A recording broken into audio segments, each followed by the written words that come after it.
Doctor, sea usted bienvenido aquí a la Ciudad de México. Nos da muchísimo gusto tenerlo en Enfoque Noticias. Para nosotros es una dicha el tener la posibilidad de conversar con usted. Y ahora que lo veía, el doctor Peter Singer está aquí en Enfoque, bueno, pues nos daba muchísimo gusto poder conversar con alguien que ha elaborado tantos documentos sobre lo que es la bioética y sobre el bien morir o morir con dignidad. Y me recordaba una película que está ahora en cartelera en México, que se llama La Fiesta de Despedida. Es un grupo, seguramente usted la conocerá, un grupo de judíos, de amigos en Jerusalén, que se dan a la tarea de crear una máquina para la eutanasia y bueno, así empieza la película, quizá de un asunto como parece gracioso, pero muy profundo en estricto sentido. No he visto la película, desafortunadamente, pero sí pienso que es algo bueno que las personas puedan abiertamente hablar de la muerte y cómo van a morir, porque pienso que las personas deben tener más control sobre la manera en que mueren. Las personas deben ser quienes toman las decisiones si son enfermos terminales, por ejemplo, sobre la calidad de vida, y cuando esta calidad de vida ha caído en un punto donde no continúan seguir viviendo, entonces pienso que eso debe ser su opción, su elección. Ellos tienen que tener la manera de lograr una muerte digna sin sufrir más, sin tener más preocupaciones al respecto. Y en este asunto, doctor, ¿quiénes tienen derecho a discutir sobre la vida, por ejemplo, del otro, si este es un familiar que a usted lo mencionaba, un enfermo terminal y que ya está en estado vegetativo? Si estamos hablando de un adulto, por ejemplo, una persona que no está sufriendo de demencia u otra condición mental que le imposibilite tomar una decisión razonable, entonces pienso que debe ser el paciente quien toma la decisión. Por supuesto, el paciente debe discutir esto con otros miembros de su familia. No necesariamente en todos los casos, por supuesto, hay unos casos desafortunadamente donde los vínculos familiares no son muy fuertes y no pueden participar y ellos no sienten la libertad de hablar esto con algún otro familiar, pero idealmente debe ser un asunto de una discusión abierta y todos los miembros de la familia más cercanos pueden participar en esto junto con la persona que tiene la enfermedad terminal. Y si en este sentido fue una quizás cuestión repentina, que no tuvieron tiempo de discutirla, ¿quién debe tomar la decisión? Entiendo entonces a alguien, por ejemplo, donde la persona ya no es competente para tomar esa decisión, que de pronto está en coma, por ejemplo. Exactly. Sí.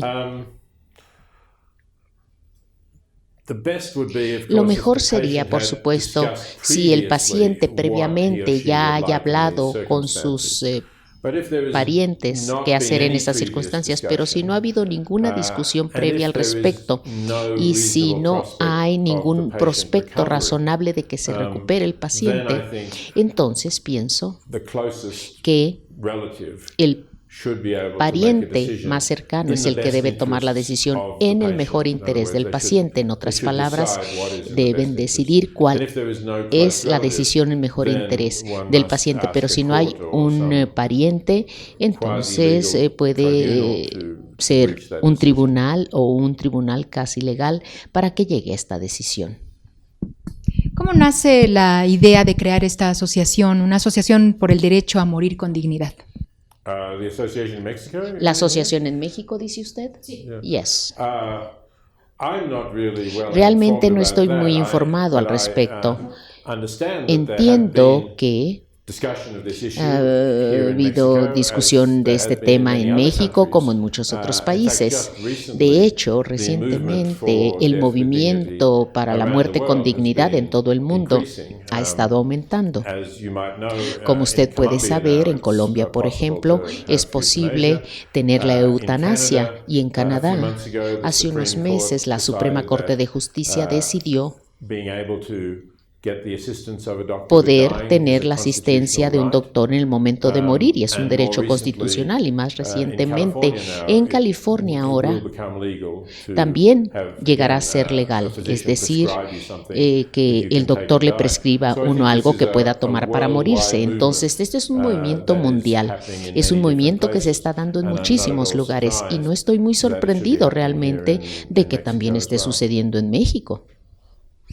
Doctor Singer, ¿por qué tememos tanto a la muerte si todos vamos hacia ese camino, si cada día vamos acercándonos más? Pienso que la muerte nos recuerda de uno de los últimos tabúes que no recordamos, que no queremos hablar tampoco del sexo. Ahora hablamos más abiertamente del sexo, pero de alguna manera la muerte quizá no queremos pensar del hecho de que todos vamos a morirnos, y sigue siendo un tabú, una conversación tabú en casi todos los lugares del mundo. Pero pienso que esto está cambiando. Hay más discusión al respecto de la muerte. El New York Times recientemente publicó una serie de artículos sobre cómo morimos, las decisiones sobre morir, por ejemplo, y pienso que cada vez más las personas hablan más de este tema. Tomará tiempo, claro, pero pienso que si vamos a Europa, por ejemplo, a otros países como Holanda, los Países Bajos o Alemania, hay una discusión más amplia sobre cómo las personas quieren morir en esos países, porque legalmente pueden ellos decidir cómo se quieren morir. Y aquí en México quizá estas decisiones todavía no se puedan tomar. ¿A qué se debe que no se puedan tomar? ¿En qué momento como pueblo podemos saber en estricto sentido que ya el pueblo está preparado, la sociedad está preparada? ¿Cómo se sabe que pues somos gente que puede decidir tener una muerte digna o no?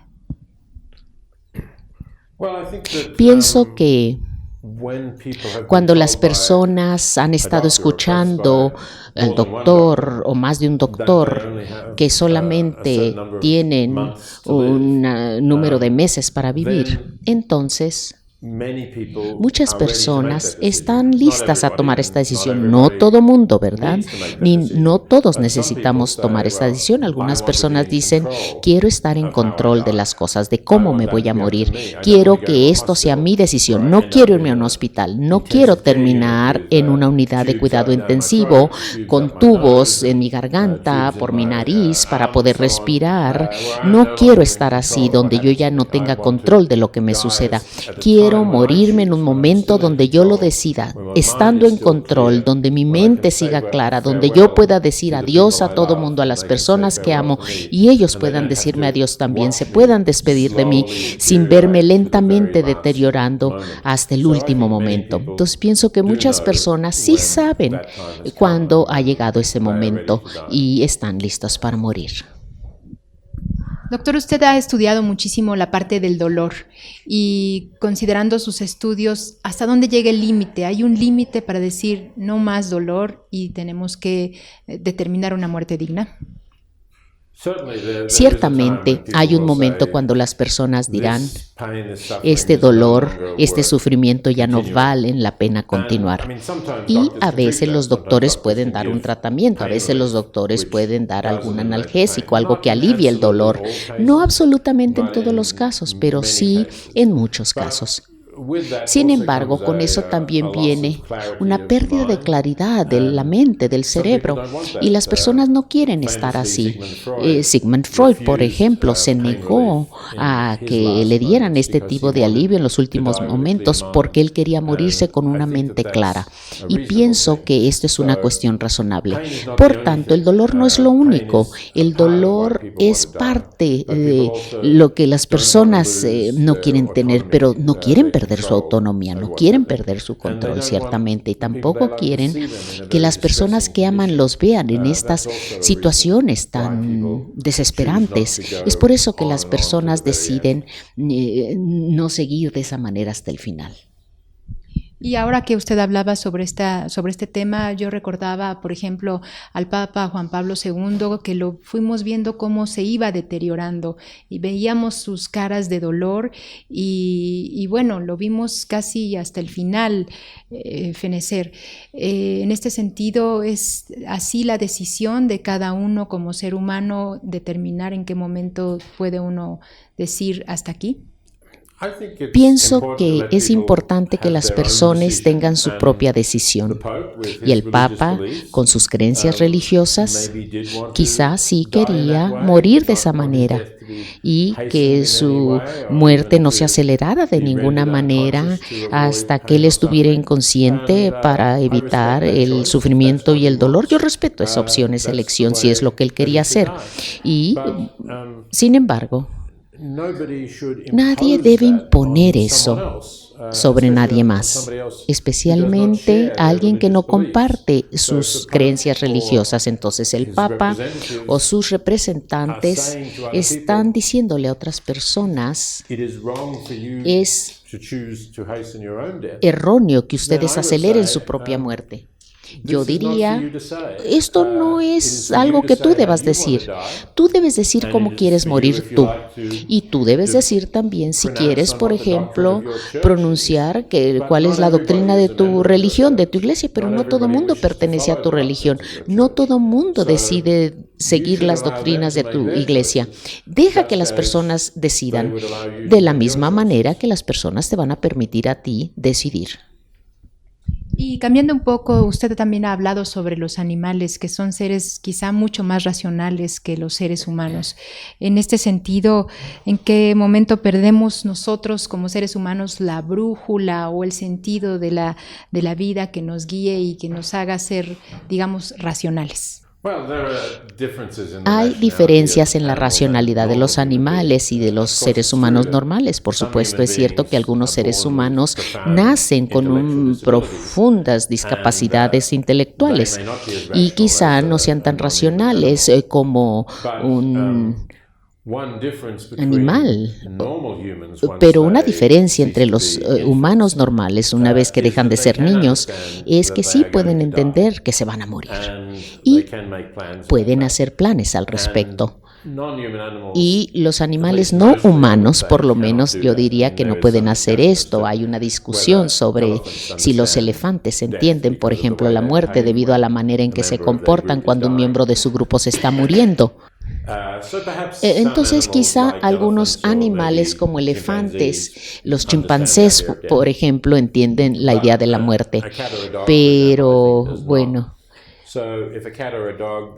si un perro, por ejemplo, se enferma muchísimo, tenemos nosotros que tomar la decisión por él y lo podemos hacer, lo llevamos al veterinario, el veterinario puede decir desafortunadamente pero no se va a mejorar. Allí los animales no humanos tienen más derechos que nosotros porque también tienen el derecho a una muerte humana. Y muchas veces nosotros no. Mucho trabajo perder todas estas cosas de las que uno se desprende. ¿Por qué cuesta tanto trabajo desprenderse de las cosas? Es comprensible si hemos estado viviendo 70 años con otras personas a las que uno ama y quiere y ha estado uno haciendo cosas que disfruta en la vida. Es difícil desapegarse. Algunas personas lo pueden hacer, otras personas quizás se desapeguen cuando siguen siendo felices, se retiran a un monasterio, por ejemplo, un mundo más seguro, lo que sea, pero para casi todos nosotros todo lo que siempre hemos querido en nuestra vida está vinculado con estar vivos. Entonces decir, ahora este es el final, no hay nada más para mí, es difícil. Y es especialmente difícil si seguimos teniendo una vida de calidad muy buena o razonablemente buena y de pronto se nos dice que no tenemos mucho tiempo para vivir. Pienso entonces que cuando las personas ya tienen más de 90 años y su calidad de vida ha estado deteriorándose lentamente en los últimos años, es más fácil desapegarse porque de hecho ya ellos llevan algunos años desapegándose de la vida. En este sentido, tendríamos que preguntarnos día a día qué es la vida, qué es la felicidad, doctor. Sí, estos los días hacernos esta pregunta, quiero que sea demasiado, porque a veces queremos solamente disfrutar la vida tal como es la vida, sin colocarla bajo el microscopio para examinarla en gran detalle. Pero sí pienso que a veces debemos exponer y examinar nuestra vida. Es lo que dijo Sócrates en la antigua Atenas, y que una vida no examinada no vale la pena vivirla. Y pienso que es cierto, pienso que de vez en cuando debemos detenernos para pensar por qué estamos viviendo y preguntar, ¿estoy viviendo de acuerdo con mis valores? ¿Estoy viviendo de acuerdo con lo que yo creo, con mis valores? Y si no, quizá haya cosas que querramos cambiar y hay que hacerlo. Para establecer sobre la vida digna, las bases y la muerte digna más bien, para establecer las bases, las acciones y las leyes en este sentido, ¿quiénes deben sentarse a discutir? Los abogados junto con los religiosos, los especialistas en bioética, los médicos. ¿Quién debe estar sentado en la mesa para negociar estas nuevas leyes? Pienso que muchas personas deben estar participando en esa discusión. Ciertamente, personas de la bioética deben participar en esa discusión. Los doctores también, que han estado a cargo de pacientes que mueren, también deben tener un papel que contribuir en esta discusión. Los abogados tienen un papel también. Y también porque aquellas personas que son las que diseñan legislación para que haya legislación con salvaguardas para que no haya mal uso de todo esto, pero también el público en general debe estar involucrado.